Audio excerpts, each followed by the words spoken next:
5 other castmates. We're doing like a Wild 'N Out tour across the country, and we're talking to some of the locals about the language barrier.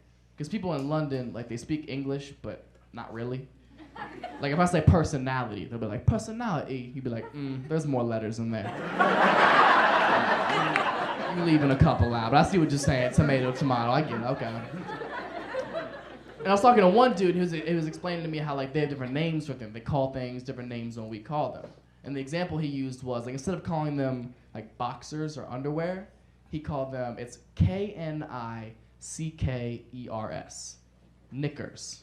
Which was dope news for me because I just talked about my underwear the whole time and nobody could say shit. Like, I just turned into Denzel, walk around with just my boxers. People be like, what are those? I'd be like, my knickers. People be like, oh, those are dope. I'd be like, thank you, they're my favorite pair. I die for my knickers. I was skinny dipping. The girl's like, you're not gonna take those off? I was like, knickers, please, come on. Are like Calvins right now? White people, if you have a speech impediment, do not repeat that. It's a very fine grammatical line to walk. It's a weird world, man. Like, I feel like words just have too much power. Like, white people can't say certain things around black people, just like black people, y'all can't do certain things around white people. Like, reach for your driver's license. Real shit. Look how uncomfortable all the white people got. It's real shit though. You have to be able to talk about like real things happening. I told that joke in Long Beach like 3 weeks ago, right? And this lady actually came up to me after the show to complain about it. It was a white woman because white people love to be offended for other people. It's our favorite extracurricular activity. It's kind of serious, but it has a funny point to it. This lady comes back after the show. She was like, I don't think you should do that joke. I was like, what joke? I knew which one. I don't think it was the Amish thing that set her off. Highly unlikely. She comes up to me and she's like, I don't think you should do that joke, like the one about black people or whatever, just because like, I don't think you should do it because like, I don't know, you say you grew up with a black best friend. Who's got their alarm right now? Who's taking naps at this hour? Like, fuck out of here. It's been 20 minutes. Jesus Christ. I gotta restart my character.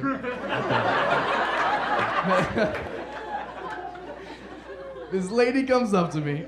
I've told the joke. She comes up to me. She's like, I don't think you should do that joke because of like how you come off. Like, you say you grew up with like black best friends. Like, you talk the way you do. Like, you dress the way you do. Like, I feel like you're just coming across like something like you're not. Like, you come across acting like a wigger.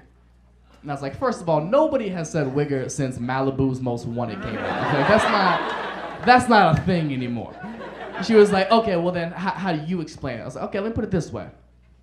I'm 21 years old in the year 2017, an era where, let's say, hip-hop music is one of the largest genres of music in the entire world, celebrated by everybody. So because I dress a certain way, talk a certain way, or hang out with certain people, like, the world shouldn't be split up into, like, black people do this, white people do this. If you try to do something another culture's doing, you're trying to, like, take away and be something you're not. Like, that divides us, not brings us together. Now, if you think about it, my entire generation basically is cultural appropriation. Which, for those of you who don't know what that is, that's when you take a part of someone else's culture, incorporate it into yourself, your art form, whatever it is you do to better yourself what you're putting it towards. And she goes, you don't find that to be stealing. I said, no, it's learning. Because if you think about it, the more you learn about someone, the more you understand them, right? Yeah. The more you understand them, the more likely you are to get along with them, right? So it's all about common ground. For example, when I walked on stage, I'm sure every dude in here was like, man, I got nothing in common with this dude, probably not gonna like him, probably not gonna think he's funny. But as soon as I come up here and say something like, who in here like big titties? All those guys are like, let's give him a chance. When I got this chin, I thought things would be different. I thought things would be easier. I thought dating would be easier. No. Maybe it's me. I'm very picky. I'm so hard to date. I have such a specific type. I predominantly only date older women, just personal preference.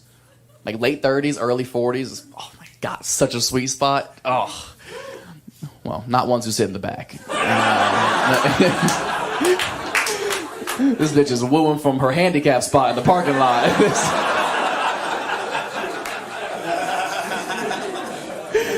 I also don't know if you match the criteria. It's got to be late 30s, early 40s, man. Because women are kind of like Captain Crunch, right? Like, they're the best right before they're gross.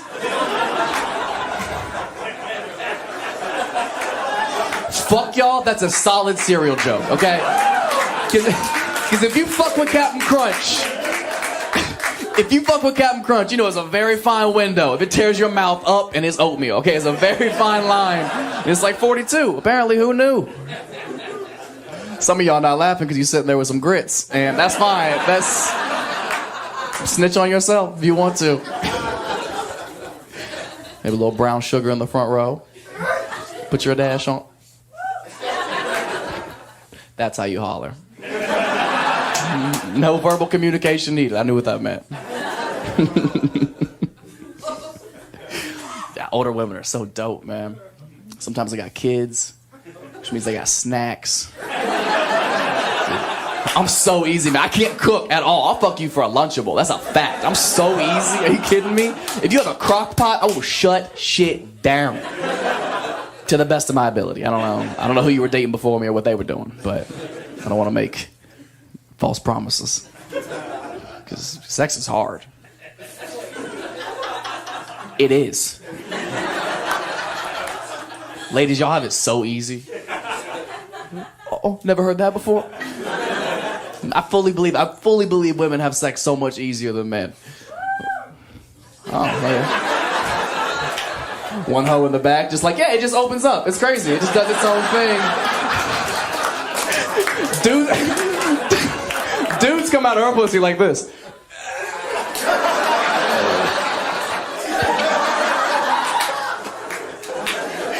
I think it's so true. It's so much less work. All you technically have to do is like, you know what I mean? Like, that's all. Just be punctual. That's your only responsibility, is to be on time, because we will start without you. That's the only requirement. Do you realize as a man, like, there's a certain level of excitement I have to get, and I have to maintain this excitement the entire time while I'm focusing on a million things. I'm focusing on me. I'm focusing on you. I'm switching positions. It's a full court press the entire time. You focus so much that sometimes you go quick. You fuckers leave me hanging on this right now like I'm the only dude who's at my special. Y'all gonna disrespect me like this. Y'all ain't shit, man. Oh, I'm the only person ever to bust fast. Hilarious, you guys. Y'all ain't shit. You know that? It happens to the best of us, okay? There's no need to be a big deal, be a big problem about it. Would you be mad if your food came out early at a restaurant? No, you'd be like, the chef is killing it. I got all this time for activities.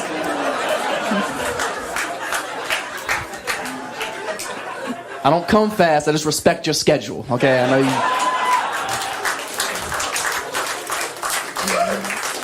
know you gotta take your kids to school in the morning, so. Sex is hard. The build-up is fun, though. Like sexting. Sexting is the most fun. Oh, my God. Dudes love sexting. We're so good at it.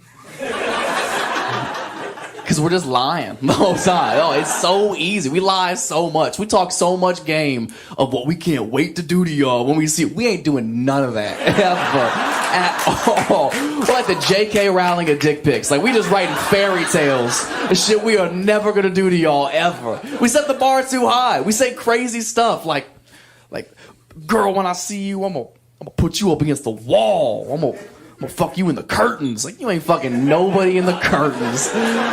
You've been to my house. I got blinds. You want me to scratch my back up? Not very practical. I lied recently. That's how the game goes. I was sexting with this girl, and like, I could see where she was going with it, but it was just rude of her to assume. Like, I was sexting with this girl, and she was like, I'm only 103 pounds. You could throw me around. Like, I responded as a dude. I was like, that's right. But on the inside, I was like, that's more than you think it is. By fellas, back me up on this. For 103, get the fuck out. Oh, it's nothing? It's light work? Oh, pick me up then. How about fuck your lower back? How about that? I haven't done a deadlift since 10th grade. Now fucking you's gotta be leg day. Now I gotta fuck you with one of those weight trainer belts that Mexicans wear in the gym for no reason. Mexicans be in the gym doing all arms, got a whole back brace. Like, why you got jeans on? I'm straight, but I'd love to be in gay shape. You know what I mean? You ever meet a gay dude? They're in great shape every fucking time, man. It's so impressive. Gay dudes stay in the gym. That's the guy's name, Jim. They just stay in there. They just turning it out, burning them calories, dog. It's dedication. You better respect it. That's next level fitness, bro. That's that level of in shape that, like, you could fight off another grown man if you wanted to. You know? That's up to you. You know what I mean? You put in the work, top or bottom. That's you, dog. That's your prerogative. God, and if they're not fucking shredded, they fucking dress impeccably. You guys look fantastic. Oh my God. I don't know if you guys know this, but gay men have a stranglehold on the fashion game. They are killing shit, bro. Nobody in this world dresses better than gay men. You better respect it. It's pretty impressive. I mean, you spend enough time in the closet, you bound to find something. You know, you just...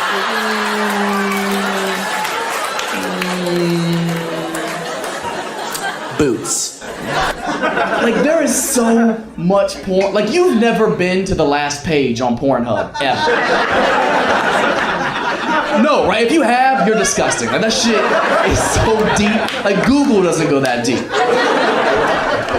And what's crazy about it to me is just the fact that, like, there's so much, right? Like, there's millions of people who have had sex on the internet. Like, it's in the palm of your hand all day, every day. It's so accessible. And, like, you've never met any of these people? That's not weird to you? They're among us. Like, you've never been in Whole Foods and been like, you look so familiar. Like, how does that not happen? And I just love because there's so much. Like, people have to get innovative about it, man. Like, there's so many good categories. Dude, okay.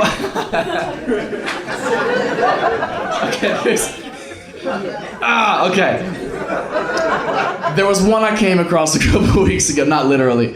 That was poor choice of words. So it was a couple weeks ago. I get home after like a mildly long day, and I'm doing that, and you know I'm scrolling, looking for a new one. And, like, you know, you've been like seeing it, and like I finally fucking find one. Like I don't recognize the fucking thumbnail for it, so I'm like, all right, click on it. And let me just start this with like, I don't know how to cook at all, not a fucking clue. Wouldn't even attempt it. Like I know nothing about cooking. So the video starts off as this dude. He's got like the camera like very like POV angle, right? Let's not be fucking children. You know what that means. It's his point of view the entire time. And the video starts out with his POV of him cooking eggs, right? And I can't cook eggs. Have never tried to cook eggs, but like, this wasn't it. You know what I mean? Like, he's fucking these eggs up for like 5 to 6 minutes. And I'm just like, fuck, how long is he gonna go?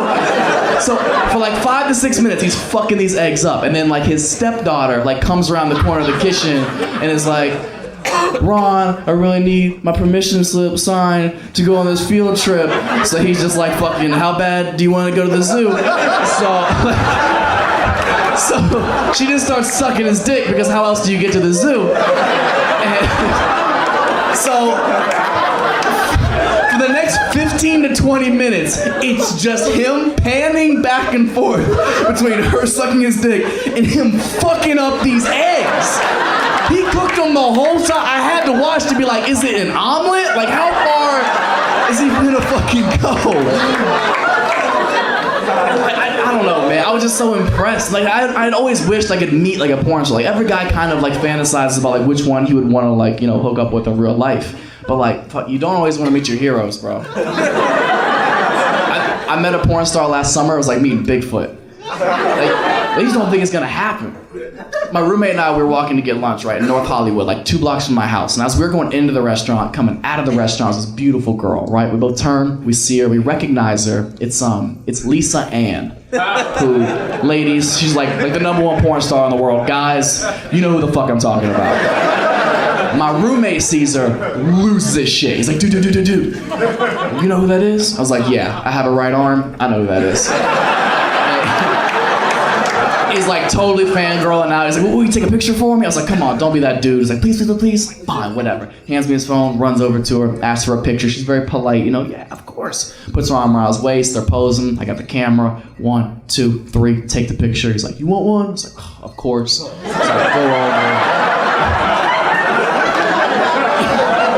I go over. My roommate has the camera. She puts her arm around my waist. We're posing. My roommate has the camera. He's counting down 1, 2, 3. And on 3, as he flashes the camera, she leans in and kisses me right on the cheek. And my roommate loses his shit. He's like, oh! It's like the coolest shit ever! But like, I've seen her work. So I'm like, oh! Why? Like, that's attempted murder. Like, you can't be out here just putting Mandingo on people's faces lately. Thank you guys so much. My name is Matt Rife.